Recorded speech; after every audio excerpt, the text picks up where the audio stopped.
사도행전 공부 24번째 시간, 사도행전 11장 19절부터 30절까지의 말씀, 함께 말씀 읽겠습니다. 그때 스데반의 일로 일어난 환란으로 말미암아 흩어진 자들이 베니게와 구브로와 안디옥까지 이르러 유대인에게만 말씀을 전하는데, 그 중에 구브로와 구레네 몇 사람이 안디옥에 이르러 헬라인에게도 말하여 주 예수를 전파하니, 주의 손이 그들과 함께 하심에 수많은 사람들이 믿고 주께 돌아오더라. 예루살렘 교회가 이 사람들의 소문을 듣고 바나바를 안디옥까지 보내니, 그가 이름부터 하나님의 은혜를 보고 기뻐하여 모든 사람에게 굳건한 마음으로 주와 함께 머물러 있으라 원하니, 바나바는 착한 사람이요 성령과 믿음이 충만한 사람이라. 이에 큰 무리가 주께 거하여 지더라. 바나바가 사울을 데리러 다소에 가서 만남에 안디옥에 데리고 와서 둘이 교회에 1년간 모여 있어 큰 무리를 가르쳤고, 제자들이 안디옥에서 비로소 그리스도인이라 일컬음을 받게 되었더라. 그때 선지자들이 예루살렘에서 안디옥에 이르니, 그 중에 아가보라 하는 한 사람이 일어나 성령으로 말하되 천하에 큰 흉년이 들리라 하더니, 글라우디온 때에 그렇게 되리라. 제자들이 각각 그 힘대로 유대에 사는 형제들에게 부조를 보내기로 작정하고, 이를 실행하여 바나바와 사울의 손으로 장로들에게 보내니라. 아멘. 자, 우리 사도행전 공부 24번째 시간, 오늘 프린트물 내용을 한번 먼저 좀 읽어보고 또 하나씩 한번 살펴보겠습니다. 고넬료의 가정으로 말미암아 이방인에게도 하나님의 구원이 임하였다는 것이 받아들여지면서 많은 변화가 일어났습니다. 그동안 복음을 전할 때 유대인에게만 전했던 신자들이 이제는 헬라인에게도 복음을 전하게 된 것입니다. 특히 헬라인이 많이 모여 살던 안디옥에서 많은 사람들이 복음을 받아들여 신자가 되었다는 소식이 예루살렘 교회에 전해지자 바나바를 안디옥에 보내 형편을 살펴보게 했습니다.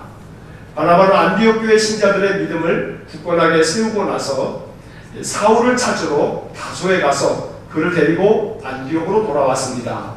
그리고 1년 동안 안디옥 교인들을 말씀으로 가르쳤고, 비로소 그리스도인이라는 명칭을 얻게 되었습니다. 또한 유대에 큰 흉년이 들자 안디옥 교회 신자들은 바나바와 사울을 유대에 보내 신자들의 헌금을 전달하였습니다. 이처럼 유대인 중심의 예루살렘 교회와 이방인 중심의 안디옥 교회는 초대교회의 중심이 되어 서로 협력하고 돈독한 믿음의 우애를 나누었습니다. 이게 이제 우리 오늘 읽은 이야기를 다시 한번 이렇게 정리를 해본 겁니다. 자, 1번부터 한번 질문을 한번 보시면서 본문을 다시 한번 좀 생각해 보겠습니다. 첫 번째 질문 보시면, 스데반의 참혹한 죽음을 보면서 신자들은 믿음을 지키기 위해 유대 땅을 떠나 흩어졌습니다. 그들은 이방인의 땅인 베니게, 구브로, 안디옥에까지 이르렀습니다. 거기서 그들은 무엇을 했나요? 자, 19절의 말씀을 한번 보시면 19절 한번 다시 읽겠습니다. 그때 스데반의 일로 일어난 환란으로 말미암아 흩어진 자들이 베니게와 구브로와 안디옥까지 이르러 유대인에게만 말씀을 전하였는데, 자, 이방인의 땅에 흩어진 그 초기 그 예루살렘 교회 신자들이 베니게, 구브로, 안디옥에까지 이르러서 그들이 뭘 했습니까? 거기서 말씀을 전하는데 누구에게만 전했어요? 유대인에게만 말씀을 전했다. 자, 여기서 잠깐 지도를 한번 좀 그려보고 이 지명이 어딘지를 조금 이해를 하고 계시면 좀 더 본문을 이해하는데 우리가 좀 더 이해를 더 잘 할 수가 있을 겁니다. 자, 베니게, 구브로, 안디옥 이렇게 명칭이 나오는데, 지도를 그리는 게 항상 어려워요. 자, 이렇게 덩어리가 이렇게 있고, 그리고 이렇게 쭉 내려와요. 이렇게 내려오는데, 그래서 그냥 이렇게 내려온다고 쳐요. 자, 이렇게 내려오면 그냥 이렇게 그리죠. 자, 이렇게 되면 여기가 이제 아라비아 땅이에요. 아라비아. 이게 지금으로 얘기하면 사우디아라비아고, 지금 사우디아라비아고, 이게 너무 크다.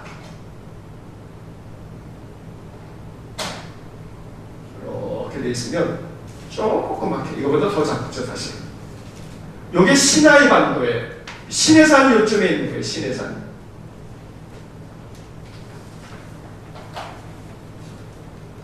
자, 그리고 여기에 이렇게 나일강이 쫙 흐르고 여기가 이집트예요. 이집트. 모세가 이제 출애굽해서 나온 요쪽에가 이제 홍해가 있는 거예요. 여기 홍해가. 그래서 홍해를 건너서 시내산까지 내려왔다가 쭉 올라오는 거죠.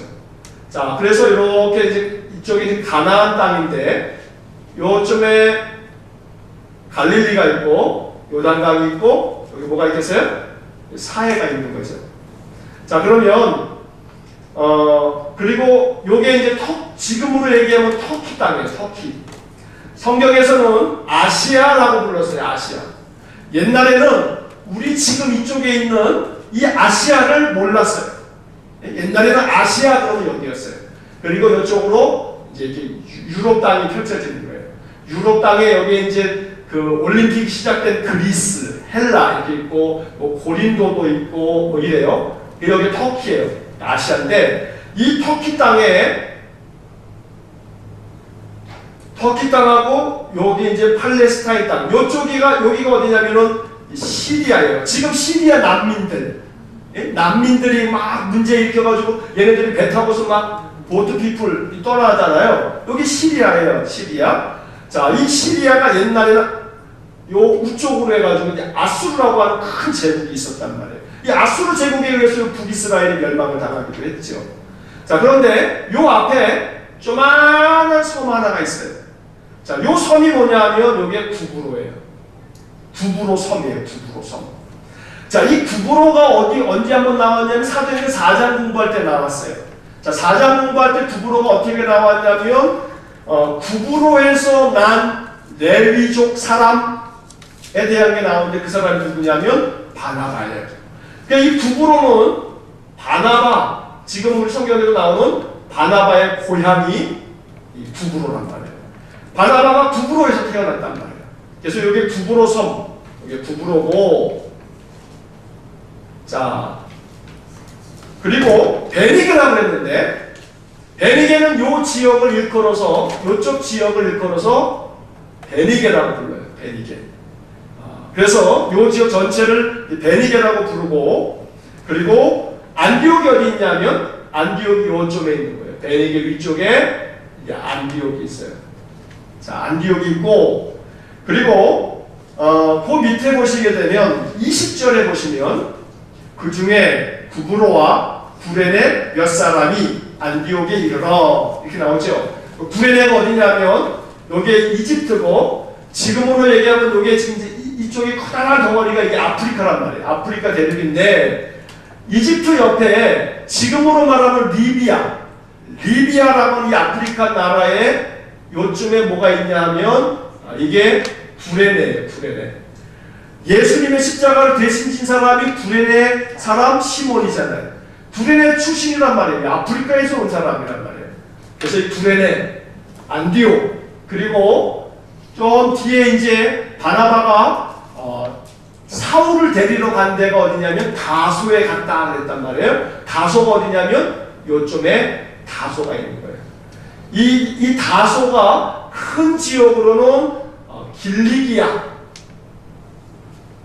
쉽게 이해하자면 뭐 경상북도, 대구 뭐 이런 것처럼 길리기아, 다소 이렇게 말하는 거예요. 길리기아의 다소 그러면 길리기아라고 하는 큰 이제 이렇게 이제 큰 뭐라고 해야 되나요? 우리 이제 경상도 혹은 뭐 전라도 이런 곳의 한 도시. 그래서 이 다소. 자, 그래서 지금 이제 오늘 우리 나오는 지명은 이렇게 되는 거예요. 자, 그래서 여기에 보면 이 베니게와 또 구브로와 안디옥까지, 이 베니게, 구브로, 안디옥까지 여기 예루살렘이 요쯤에 있단 말이에요. 여기 예루살렘이에요. 예루살렘. 자, 예루살렘에 있었던 교회 성도들이 핍박을 받으면서 막 흩어졌어요. 그래서 다 구브로도 가고 베니게로 가고 안디옥까지 갔단 말이에요. 그런데 이 갈릴리를 중심으로 해서 갈릴리 위쪽, 이쪽은 대부분 다 이방인들이 살았던 거예요. 그러니까 유대 땅 그러면 유대 땅은 여기가 유대 땅입니다. 요 부분이 유대 땅이고 나머지는 다 이방의 땅인데 예수님 당시에 이 초대교회 이 사울이 활동하던 요 초대교회 당시에 여전히 로마가 압제를 하면서 이 로마가 제국을 이루긴 했지만 사실은 로마가 헬라를 무너뜨리고 로마가 들어서면서 거의 대부분 다 사람들은 로마 사람들이라기보다는 이제 헬라 사람들이 거의 대부분 헬라어를 주로 사용하는, 그래서 헬라인이라고 말하는데 이 사람은 다 헬란말을 썼기 때문에 그런 거죠. 자, 그래서 이 지역을 다니면서 전도를 했는데 누구만 전했냐면 유대인에게만 전했다 이 말이에요. 유대인에게만. 자, 왜 유대인에게만 전했냐 하면 그들에게는 아직도 여전히 유대인만 하나님의 백성이 될 수 있다. 유대인만 하나님이 구원하신다. 이런 생각을 여전히 가지고 있었기 때문에 이 이방의 땅에 가면서 거기서 여전히 유대인들에게만 하나님 예수 그리스도의 복음을 전하게 되었다는 거죠. 자, 그런데 이제 그 뒤에 두 번째 질문을 보시면 고넬료의 가정이 성령을 받고 구원을 얻게 됨에 따라 복음은 유대인에게만 전해진 것이 아니라 이방인에게도 전해지게 되었습니다. 안디옥을 찾아간 제자들이 헬라인에게 복음을 전하자 그들은 어떻게 했나요? 자, 20절 말씀 보시면 그 중에 구레네, 구브로와 구레네 몇 사람이 안디옥에 이르러 누구에게도 말을 전했어요? 헬라인에게도 말하여 누구를 전파해? 주 예수를 전파하니. 자, 21절 같이 읽겠습니다. 주의 손이 그들과 함께 하시네 수많은 사람들이 믿고 주께 돌아오더라. 자, 헬라인들도 이방인들도 복음을 듣고서 그들이 예수를 믿으면서 주님께로 돌아왔다라고 말하고 있어요. 자, 그들이 예수를 믿으면서 주님께 돌아오면서 이 베드로가 고넬료에게 복음을 전해서 구원함을 받음으로 인해서 우리가 지난 시간에 본 것처럼 예루살렘 교회가 이제 이방인들도 하나님께서 구원하시는구나, 생명의 회개를 그들이 이제 얻게 되었구나 라고 하면서 이제 새로운 이 역사가 시작이 되는 겁니다. 구원이 유대인에게만 있는 게 아니라 이제 이방인들도 구원을 받는다 라고 하는 그런 사실이 점점 더 구체적으로 많은 지역에서 벌어지게 되는 거죠. 자, 그러면서 바로 이 안디옥이라고 하는 이 곳이 이방인 교회, 이방인 선교의 중심지가 되는 거죠. 그래서 예수님이 승천하시고 난 다음에 초대교회의 가장 중심축은 예루살렘 교회와 그리고 안디옥 교회, 예루살렘 교회와 안디옥 교회가 두 개의 중심축이 됩니다. 그리고 예루살렘 교회의 지도자는 베드로도 있지만 안드레가 아니라 야고보가 예루살렘 교회의 중심 역할을 했고, 그리고 안디옥 교회의 중심 역할을 한 사람은 이제 지금 우리가 이제 보게 되는 바나바가 있고, 그리고 사울이 있습니다. 사울이 이제 바울이 되는 거죠. 자, 안디옥 교회 사실은 바울보다는 바나바가 더 중심 역할을 감당을 하게 됩니다. 그리고 이 안디옥 교회에서 나중에 13장을 읽어갈 때 바나바와 사울을 첫 번째 선교사로 안수를 해서 파송을 하는 그러한 일을 우리가 나중에 이제 보게 될 겁니다. 그래서 이방인들, 헬라인에게도 복음을 전하게 됐을 때 그 헬라인들도 예수를 믿으면서 그들이 주님께로 돌아왔다라고 하는 표현을 우리가 21절에서 보게 되는 겁니다. 자, 그 뒷페이지에 이제 3번 질문을 보시면 안디옥에서 헬라인들도 복음을 듣고 예수를 믿게 되었다는 소식을 들은 예루살렘 교회는 누구를 안디옥에 파송했나요? 그리고 그들은 가서 무엇을 했나요? 자, 22절과 23절 한번 다시 읽어보겠습니다. 예루살렘 교회가 이 사람들의 소문을 듣고 바나바를 안디옥까지 보내니 그가 이르러 하나님의 은혜를 보고 기뻐하여 모든 사람에게 굳건한 마음으로 주와 함께 머물러 있으라 보나니. 자, 바나바가 예루살렘 교회에 파송을 받아서 안디옥 교회에 현지 시찰을 간 겁니다. 안디옥 교회에서도 이방인들이 복음을 듣고 많은 사람들이 예수를 믿게 되었다라고 하는 소식을 듣게 되는 거죠. 자, 그런 소문을 예루살렘 교회 사람들이 듣고 나서 바나바를 보내게 됐을 때 바나바가 그곳에 갔더니 이방인들이 얼마나 열정적으로 예수를 믿는지, 그래서 정말로 그들 속에 있는 하나님의 은혜를 이 바나바가 목격을 하고 정말 기쁨 가운데 그들에게 권면을 하기를, 뭐라고 권면하냐면, 모든 사람에게 어떤 권면을 하냐면 굳건한 마음으로 주와 함께 머물러 있으라. 자, 이 표현을 우리가 좀 잘 마음속에 담을 필요가 있습니다. 굳건한 마음으로 주와 함께 머물러 있으라. 이게 바나바가 안디옥 교회 신자들에게, 이방인 신자들에게 권면했던 그런 아주 가장 핵심적인 그런 말씀입니다. 어떤 마음으로요? 굳건한 마음으로. 굳건한 마음으로. 주와 함께 어떻게 하라고요? 머물러 있어라. 주님과 함께 머물러 있어라. 이 바나바가 이런 말을 하는 데에는 아마도 배경이 있을 겁니다. 왜냐하면 이 유대 지역에 예수를 믿음으로 말미암아 많은 유대 지역에 박해가 있었거든요.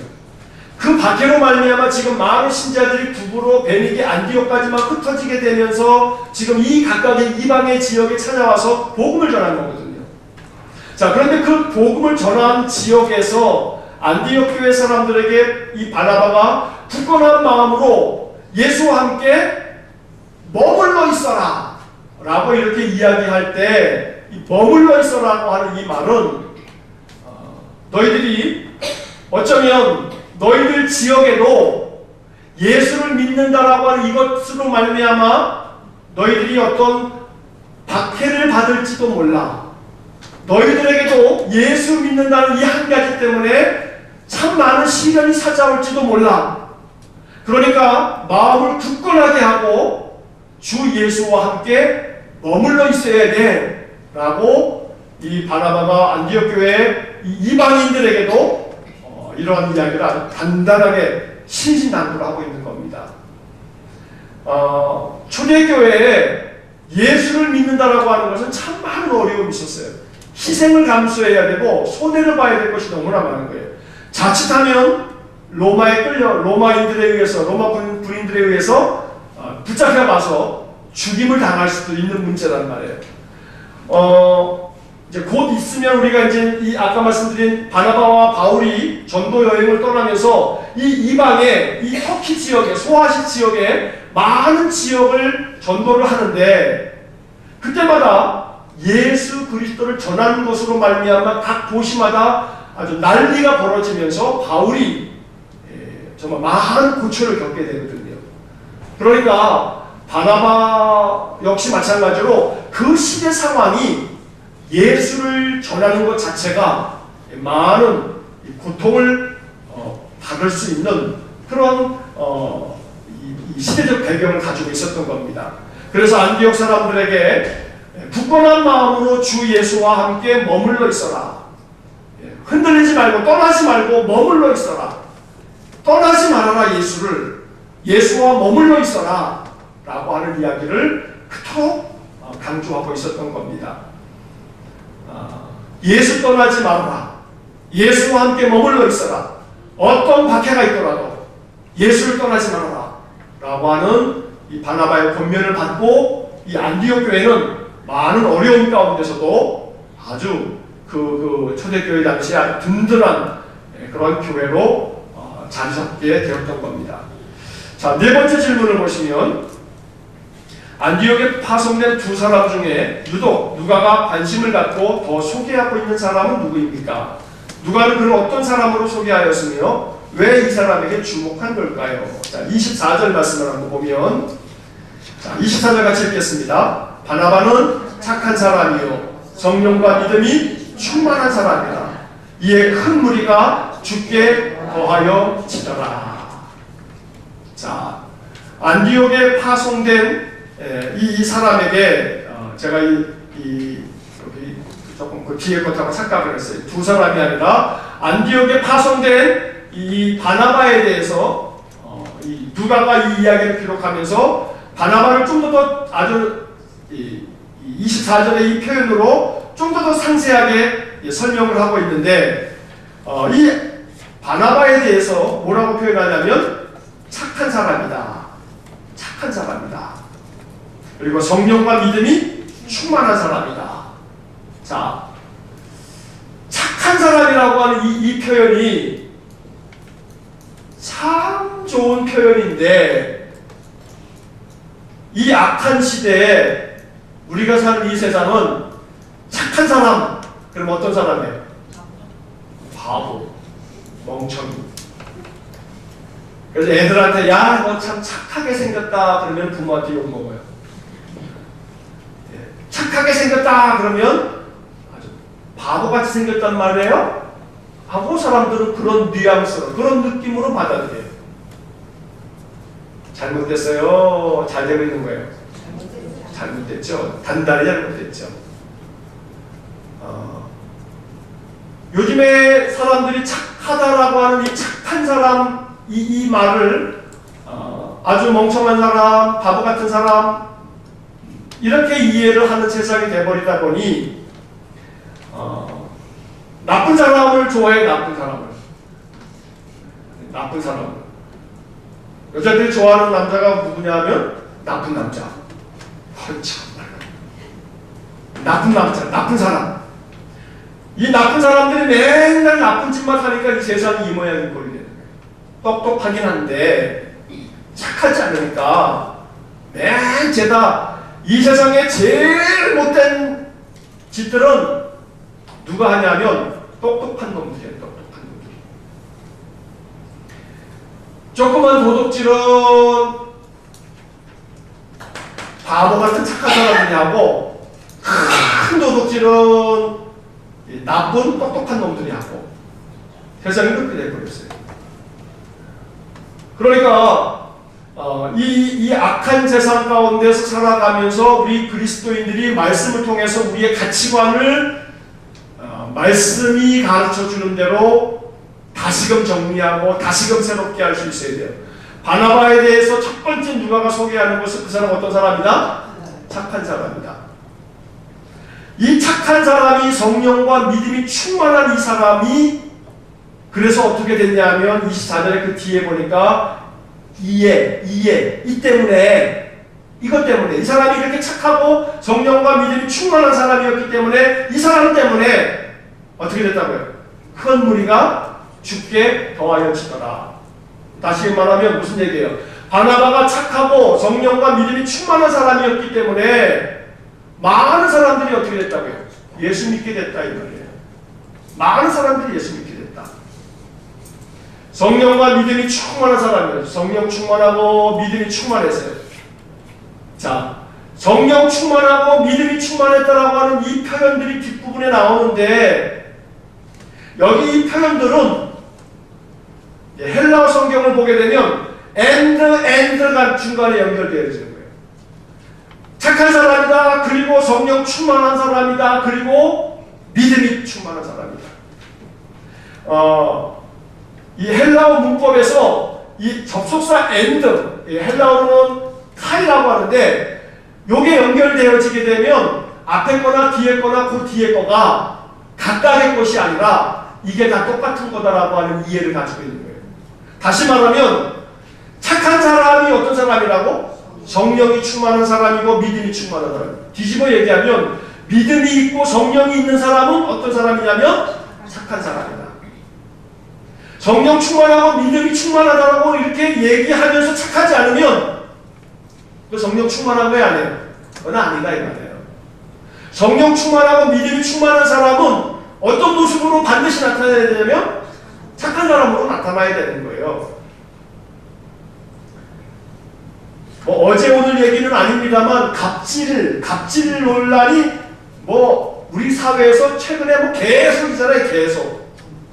또 요즘에 또 며칠 사이로 어제 오늘 계속 뉴스 나오는 게 뭐 종군당 또 회장이 기사한테 또 막말하는 것도 나왔는데 또 하나 또 나왔죠. 또 박찬주 이 사령관 이 별 4개짜리 대장 그 대장님의 사모님이 예? 그 공관병을 갖다가 막 그 부인만 그랬겠어요? 군대에서 그 관사들 이 군인 관사에 가면 제 친구가 이제 이 소령으로 군목 소령으로 이제 이렇게 제대를 하고서 이제 지금 교회 목회를 여기 김포에서 하는데 예전에 이제 여기 구파발 옆에 56사 거기에도 이제 군정 참모로 있을 때 한번 제가 이제 가서 이렇게 만나서 이야기하다 보면 관사에 살잖아요. 그러면 그래도 군종 참모는 소령이긴 해도 이제 급이 다른 거죠. 좀 다르게 취급이 돼요. 목사님이기 때문에. 그런데 이제 다른 영관급 중령들이 대부분 다 이렇게 참모 사단에 이제 이렇게 이제 참모들하고 이제 그러는데 남편의 계급이 곧 누구의 계급이에요? 아내의 계급이에요. 부인들의 계급이야. 그러니까는 이제 사단장 이제 와이프도 사단장이고 그냥 밑에 있는 사람들은 다 그 부인에게 그냥 뭐 머리를 숙일 수밖에 없어요.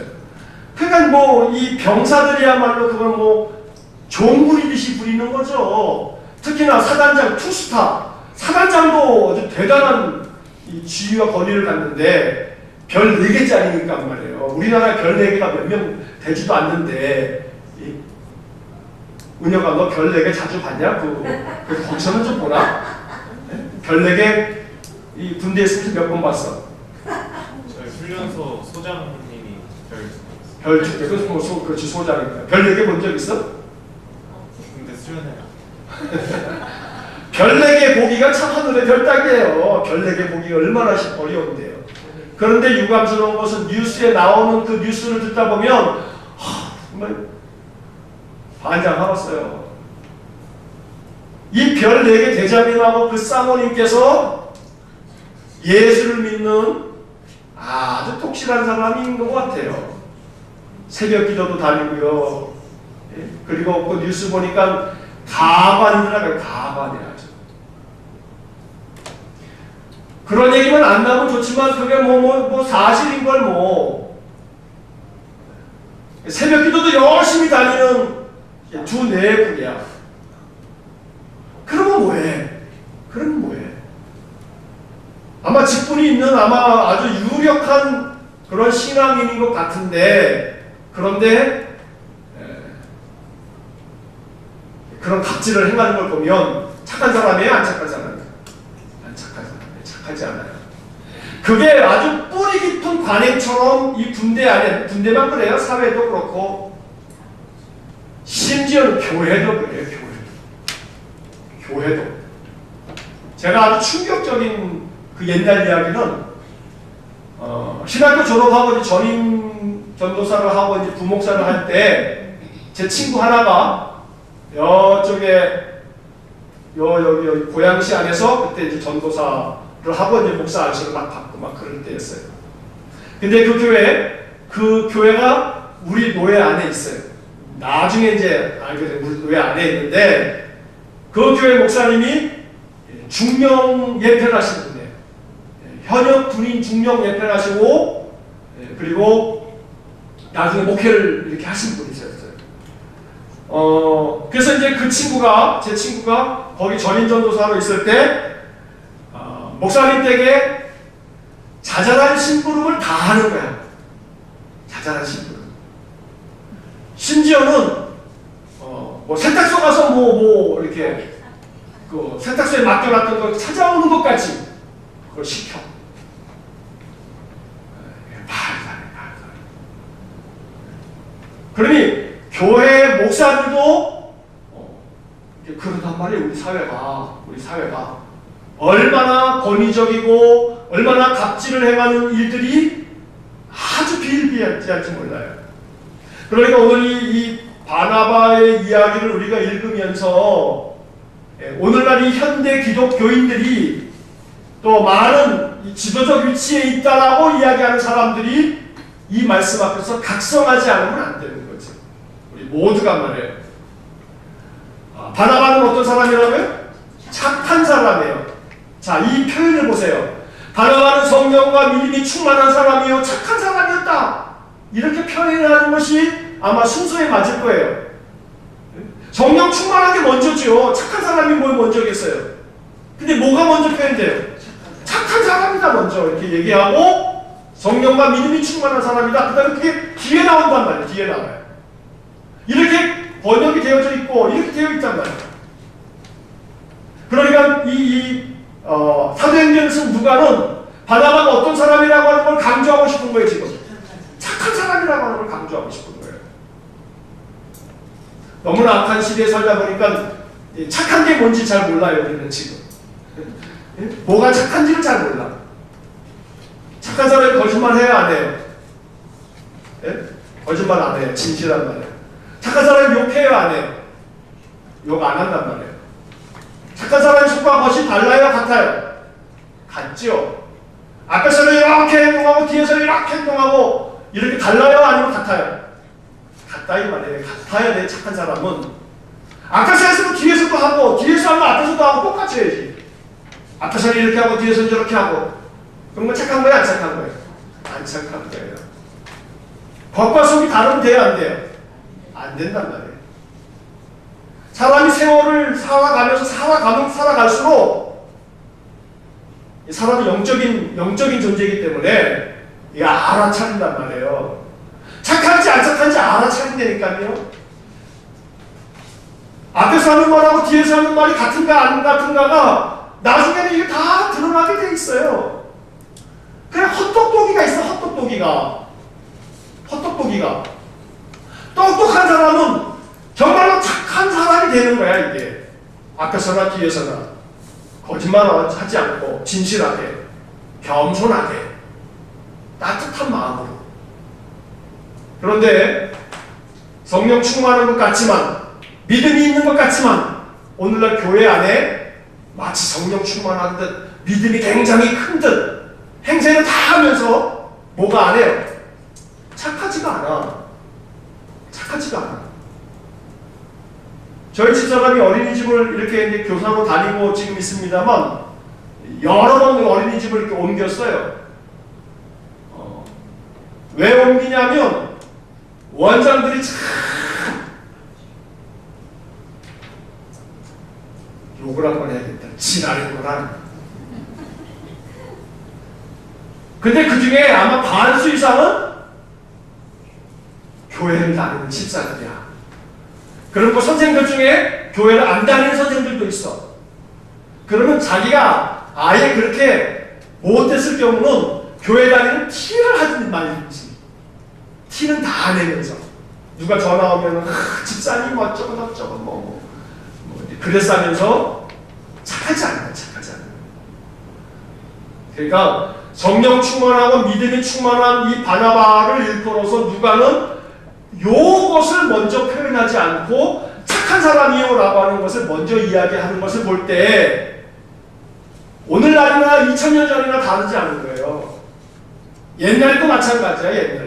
옛날에도 그 바울이 지금 바나바가 이렇게 활동했던 그 당시에도 예루살렘 교회에도 말이에요. 마치 성령 충만하고 믿음 충만한 것처럼 행세는 예루살렘 교회에서 뭘 다 하면서 착하지 않은 사람들이 많았던 거예요. 옛날에 2000년 전에도. 그러니까 이 누가가 사도행전을 이렇게 쓰면서 아주 그게 이제 머릿속에 그냥 박혀 있었기 때문에 누가가 의도적으로 바나바는 무슨 사람이라고요? 착한 사람이다 라고 먼저 이렇게 써놓고 있는 거예요. 한번 따라해 봅시다. 착한 사람이 되자. 예. 예전에 무슨 뭐 이렇게 인터넷 사진 검색을 했더니 조폭들이 뒤에다가 착한 사람이 되자 뭐 그런 거 문신으로 이렇게 써놓고 막 이제 이런 것이 있어서 조금 그렇긴 합니다만 착한 사람이 되는 거예요. 착한 사람이 됨으로 우리의 믿음을 우리가 성령 안에 거하여 성령이 내 안에 거하여 있음을 내가 착한 사람이 됨으로 그렇게 나타낸다면 그러면 어떤 일이 벌어지냐면 24절 하반부에 나오는 것처럼 큰 무리가 주께 더하여 치더라. 큰 무리가 주께 더하여 치더라. 오늘 한국교회 신자는 점점 더 줄어드는 이유는 교회 때문에 목사 때문이고 장로 때문이고 권사 때문이고 집사 때문이고 교회를 잘 다니다가도 교회를 떠나서 이제는 예수 안 믿는다 하는 사람들이 점점 더 많아지는 이유는 다른 것 때문이 아니에요. 그러니 착한 사람이 교회에 많으면 어떻게 될까요? 교회의 사람들이 많아집니다. 떠나지는 않는 거예요. 떠나지는 않는 거예요. 우리 일산관교회에 착한 사람이 많도록 여러분 더 많이 기도하시기 바랍니다. 교회를 위해서 기도할 때 우리 일산관교회 성도들이 모두가 다 어떤 사람이 되게 기도해야 돼요? 착한 사람이 되게 된다. 그러니까 앞으로 주일 아침에 공예배 기도 담당을 하게 되시게 되면 일산관교회 교인들은 다 뭐가 되게 달라? 착한 사람이 되게 해주세요 라고 기도하시단 말이에요. 아마 오늘 수요일날 이렇게 이 말씀 공부를 하지 않은 사람은 아마 모를 거야. 지금 착한 사람이라고 기도하나 그러겠지만 그게 얼마나 성경적인 기도인지를 오늘 이 말씀을 공부하는 사람만 아는 거죠. 자, 이렇게 누가가 이 바나바를 착한 사람이고 성령과 믿음이 충만한 사람이라고 소개하는 것을 우리가 이제 보면서 그 다음 5번째 질문을 보시면 바나바는 사울을 찾으러 그의 고향인 다섯까지 갔습니다. 사울을 안디옥으로 청하여 그들이 한 일은 무엇입니까? 오타가 났네요. 그리고 그곳에서 어떤 일이 일어났나요? 자, 26절 말씀 한번 읽어보겠습니다. 만남에 안디옥에 데리고 와서 둘이 교회에 1년간 모여있어 큰 무리를 가르쳤고 제자들이 안디옥에서 비로소 그리스도인이나 일컬음을 받게 되었더라.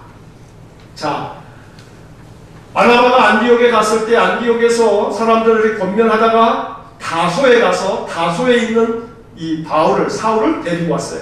그리고 데리고 와서 안디옥에서 몇 년 동안 머물러요? 1년 동안 머물면서 안디옥 사람들을 가르쳤어요. 사울이 왜 다소에 갔냐면 사울이 이 다메섹에서 회개하고 회심하고 난 다음에 예루살렘에 머물러 있다가 나중에 어디로 갔어요? 아라비아로 갔다가 다시 다소로 갔거든요. 전에 우리가 공부를 한번 한 적이 있는데 이 자기 고향 다소에 머물러 있을 동안에 바나바가 사울이 다소에 있다라고 하는 것을 알고 다소에 가서 이 사울을 데리고 온 거예요. 그리고 이 사울과 함께 안디옥 교회 사람들을 가르쳤단 말이에요.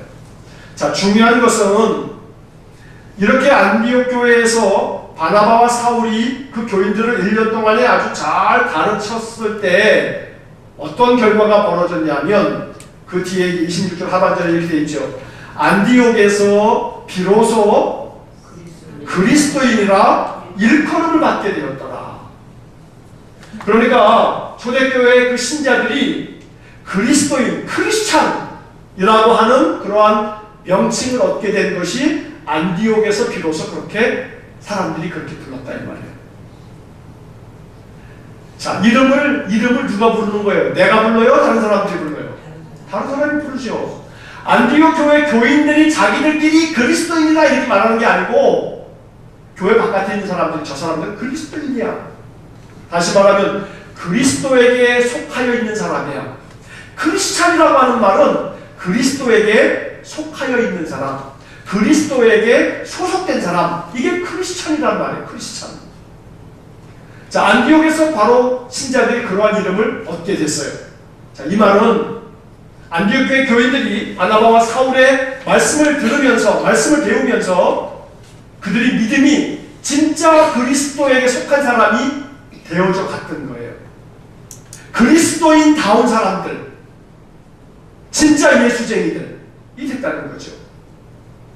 오늘날 우리 이 교회를 다니는 교인들이 예수쟁이가 되는 거예요. 예수쟁이가. 진짜 예수쟁이.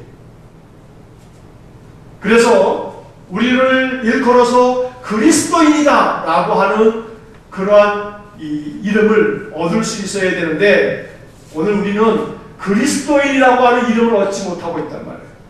기독교인이라고 우리를 부르지 않는단 말이에요. 세상 사람들이 뭐라고 부른다고요? 개독교인이. 개독교인. 기독교인이라고 불러야 될 이 이름이, 여러분 인터넷 이렇게 들어가셔가지고 어떤 사이트 같은 데 이렇게 그냥 들어가서 이렇게 뭐 댓글 같은 걸 보게 되면 어김없이 막 비난의 글들 속에 내가 그럴 줄 알았어. 개독들이 별 수 있어. 개독이라고 그래. 개독. 그러니 그리스도인이라고 하는 영광스러운 이름을 우리는 다 잃어버린 거예요. 불과 몇십 년 만에.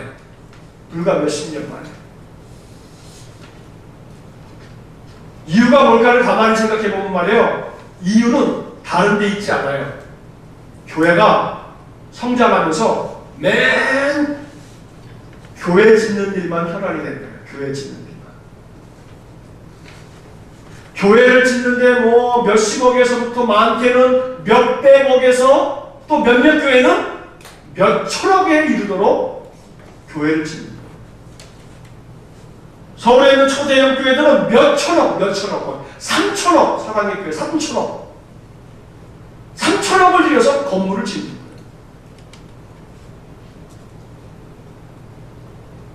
그러니까 그렇게 몇천억씩 들여서 교회를 짓는 것을 세상 사람들이 바라볼 때 기독교인이라고 부르겠냐 이 말이에요. 절대로 기독교인이라고 부를 수 없는 거예요. 그런데 몇천억 교회를 지으면, 그러면 그 교회가 엄청나게 크게 졌으니까 사람들이 다 또 거기에 맞게끔 더 많은 사람들이 몰려들죠. 그러면 이제 목사들은 내가 목회를 열어서 이렇게 사람들이 구름같이 몰려드는가 보다 착각을 하죠. 진짜 예수 안 믿는 사람들이 이렇게 막 몰려든다면 진짜 대단한 일이죠. 근데 다 그 사람들이 몰려드는 사람들이 다 어떤 사람들이에요? 동네, 다른 데 교인들이 다 글로 갑니다.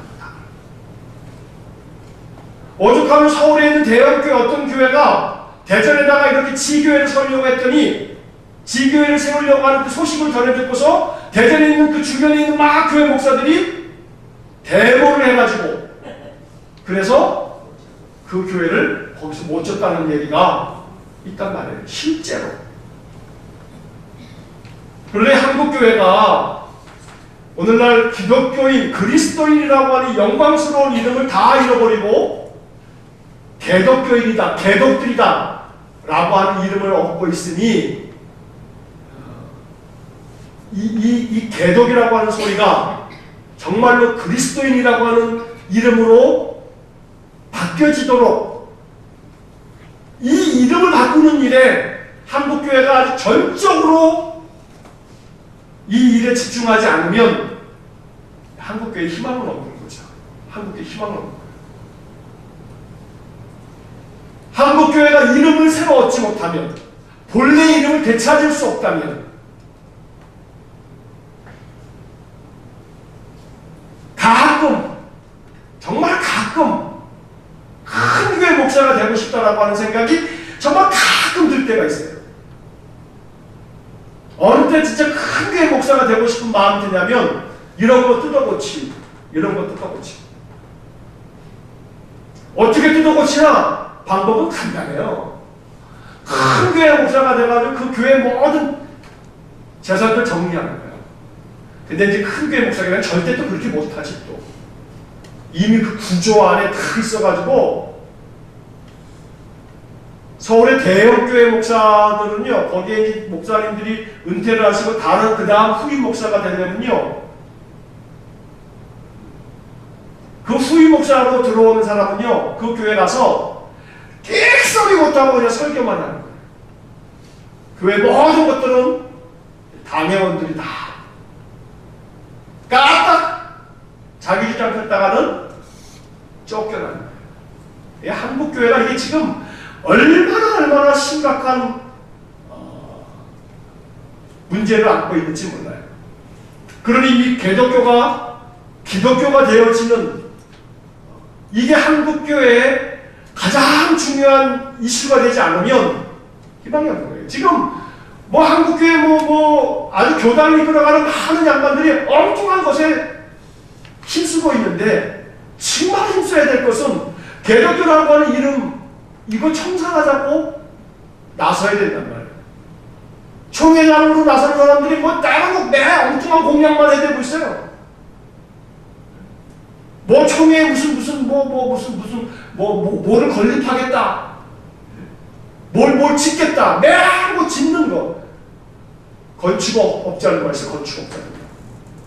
개독교를 기독교인으로 이름을 바꾸는 일에 우리 통합적 총회가 여기에 온 힘을, 온 정책을 여기에 쏟아붓겠다. 이런 생각하지 않단 말이에요. 안디옥 교회가 여기서 이제 우리가 주목할 것은 이 본문의 말씀에서 뭐가 중요하냐면 제자들이 안디옥에서 그다음에 뭐라고 되어 있어요? 무슨 말이 나와요? 비로소 그리스도인이라고 일컬어졌다는 말이에요. 그동안에는 그리스도인이라고 하는 이름을 얻지 못하였는데 안디옥 교회의 사람들을 보면서 비로소 그리스도인이라고 일컬음을 받게 됐어요. 자, 그러면 예루살렘 교회는 뭐 했어요? 예루살렘 교회가 벌써 안디옥 교회보다 훨씬 이전에 세워졌는데 장자교회인데 말이에요. 예루살렘 교회 사람들을 일컬어서 기독교인, 그리스도인이다 라고 이렇게 이름이 불려졌어야만 했었을 건데 누가가 이 사도행전을 쓰면서 안디옥 교회의 이야기를 하면서 비로소 안디옥 교회 사람들을 그리스도인이라고 부르게 됐다라고 말하고 있더라 이 말이에요. 그러면 가만히 좀 생각해 볼 것은 여기 안에 있는 행간을 우리가 들여다보면 예루살렘 교회는 안디옥 교회가 형성되어질 때까지 십수년이 지나면서 이 예루살렘 교회가 점점 더 아주 권위적인 이 조직체가 되어져 가고 있는 거예요. 조직체가. 되네 안 되네. 노예에 가면요. 뭐가 규칙이야 법이야. 맨날 이 싸움만 하는 거예요. 맨날 이 싸움만. 이게 법이다. 이게 절차가 이건 뭐가 됐다 안 됐다 막. 그러니 노예도 그렇고요. 개교회 당회도 그렇고요. 당회도. 맨 회의만 하면 경직되어지는 거예요. 경직되는 거예요. 그러니까 이 예루살렘 교회가 점점 그렇게 경직되어지면서 사실은 하나님께서는 안디옥 교회를 세우셔서 안디옥 교회 사람들이 그리스도인이라고 하는 이름을 얻을 만큼 그러한 아주 정말 강력한 기독교 공동체를 이루어서 이방인 선교의 중심지로 이 안디옥 교회를 세운 거죠. 물론 기능적으로 예루살렘 교회는 유대인 중심의 교회로 안디옥 교회는 이방인 중심의 교회로 이렇게 우리가 나누고는 있지만 이게 비단 니네 교회는 이방인 전도만 해 우리는 안 할 거야 이렇게 할 수 있는 문제는 아니거든요 사실. 그러면 역사적으로 볼 때 이 예루살렘 교회는 점점점 더 조직화되고 더 아주 탄력을 잃어버린 그러한 이 교회가 되어버리는 거예요. 그래서 사도 바울이 전도여행을 다 하고 난 다음에 1차 전도여행을 하고 난 다음에 어디 오냐면 예루살렘 교회에 와서 보고를 하는 거예요. 매일 보고받는 거 좋아하고 자기들이 결정 내려야만 모든 것이 결정되는 걸로 판단하고 그 예루살렘 교회가 결정을 내려줘야 모든 것들이 정리가 되고 그만큼 예루살렘 교회가 물론 사도들이 많이 있었기 때문에 사도들에게 조언을 구하고 사도들의 결정이 중요한 역할을 했던 것은 사실이지만 그러면서 점점 예루살렘 교회는 기득권자들의 모임이 되어버리고 있는 거예요. 그래서 이 사도행전의 역사 가운데 예루살렘 교회는 사실은 초기에 좀 이렇게 있다가 점점 예루살렘 교회를 후퇴하게 돼요. 그리고 이제 AD 500년까지를 우리가 초대교회라고 이렇게 보통 다 통칭해서 일컫는데 이제 그 이후에 예루살렘 교회, 안디옥 교회, 그 다음에 요쪽에 이집트 땅에 있는 알렉산드리아가 있는데 알렉산드리아 교회, 그리고 바울이 전도했던 저쪽에 로마 교회, 이렇게가 아주 중심된 교회가 돼서 AD 500년까지 이 초대교회 500년 동안에 가장 중심 역할을 하다가 나중에는 이 안디옥 교회나 예루살렘 교회나 이런 교회들은 점점 힘을 잃어버리고 로마 교회와 알렉산드리아 교회, 이게 아주 가장 중심축이 돼서 중세 교회까지 계속 이어져 가게 되는 거죠. 자, 그래서 중요한 것은 안디옥 교회에서 비로소 그리스도인이라고 하는 이름을 얻게 됐다. 그리스도인, 이게 얼마나 영광스러운 이름인지를 또 한번 생각하면서 개독교인이라고 불리는 이 시대에 우리가 바나바처럼 착한 사람이 되므로 그리스도인이다 라는 그러한 이름을 얻기에 걸맞는 사람들 되어지기를 간절히 소망합니다. 자, 마지막 6번째 질문 한번 읽어보겠습니다. 선지자들이 예루살렘에서 안디옥에 이르러 그 중에 아가보라는 사람이 유대 전역에 흉년이 들 것이라고 예언을 하였고 그대로 되었습니다. 그러자 안디옥 교회에서는 어떤 일을 했나요? 자, 한번 뒤에 보시게 되면, 자, 이 아가보가 천하에 큰 흉년이 들리라라고 했지만 여기서 천하라고 하는 것은 유대 전역을 일컫는 그런 표현이에요. 유대 땅에 흉년이 들 거다라고 했는데 진짜 흉년이 들었어요. 자, 그렇게 됐더니 29절과 30절 말씀 한번 읽어보겠습니다. 제자들이 각각 그 힘대로 유대에 사는 형제들에게 부조를 보내기로 작정하고 이를 실행하여 바나바와 사울의 손으로 장로들에게 보냅니다. 다시 말하면 안디옥 교회에서 이 예루살렘을 중심으로 해서 이 유대 땅에 흉년이 들었다는 얘기를 듣고 안디옥 교회 사람들이 부조를 보낸다. 부조가 뭐예요? 어려운 사람들 돕는 거거든요. 우리가 뭐 이렇게 뭐 장례가 나거나 그러면 부조한다 그런단 말이에요. 부조. 그런 것처럼 안디옥 교회가 예루살렘 교회를 부조를 했던 거예요. 헌금을 보낸 거예요. 돈을 모아서 헌금을 보내게 됐던 거예요. 자, 여기서 이 29절과 30절의 표현에서 어떤 표현을 우리가 주목해야 되냐면 부조를 보내기로 어떻게 했어요? 작정을 했어요. 그 다음에 30절의 말씀에서 뭐라고 되어 있냐면 이를 실행하여. 작정만 한 게 아니고 뭐 했어요? 실행했다 이거예요. 실행했다. 뭔가 하고자 딱 마음을 정했으면 뭘 해야 돼요? 어떻게 해야 돼요? 실행을 해야 돼요. 실행을 해야죠. 마음의 생각은 다 해놓고 또 말도 이렇게 하겠다 이렇게 해놓고서 뒤에 가서 실행을 안 하면 안 되겠다 이 말이에요.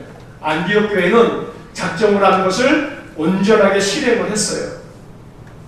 사실은 예루살렘 교회가 본거지인데 안디옥 교회는 나중에 만들어진 그런 교회인데 만들어진 교회가 본거지를 돕는 거예요. 이처럼 안디옥 교회와 예루살렘 교회가 이렇게 서로 돕는 아름다운 우애를 보여주었던 거죠. 자, 이 말을 다시 얘기하면 예루살렘 교회가 이렇게 힘들 때 안디옥 교회가 도와줄 만큼 안디옥 교회가 이제 어떻게 되냐면 힘이 생기게 돼요. 힘이 생기게. 다른 사람들 도와줄 수 있을 만큼이 된 거예요. 그만큼 안디옥 교회가 믿음 안에서 아주 건실하게 세워져 가게 되는 것을 이 이야기가 우리에게 전하고 있는 것이죠. 자, 이렇게 해서 오늘 이 본문의 이야기는 안디옥 교회에 대한 이야기예요. 안디옥 교회가 어떻게 생겨지게 됐고 그리고 안디옥 교회에 어떤 사람들이 중심 역할을 했고 그리고 그 안디옥 교회가 어떤 일들을 하게 되었는지를 이제 우리가 19절부터 30절까지의 말씀을 통해서 읽었습니다. 자, 오늘 이 말씀을 마음속에 생각하시면서 이 안디옥 교회를 일붐에 있어서 중심 역할을 했던 바나바, 그 바나바를 누가 말하기를 착한 사람이다. 그리고 이 안디옥 교회가 그리스도인이라고 일컬어졌다 라는 그런 이야기들을, 그리고 이 안디옥 교회가 예루살렘 교회가 참 어려움에 처해 있을 때 그들에게 헌금을 모아서 그들을 돕기까지 하는 안디옥 교회의 아주 큰 이 역할들을 이제 보면서 예루살렘 교회도 안디옥 교회 같아지기를 간절히 소망합니다.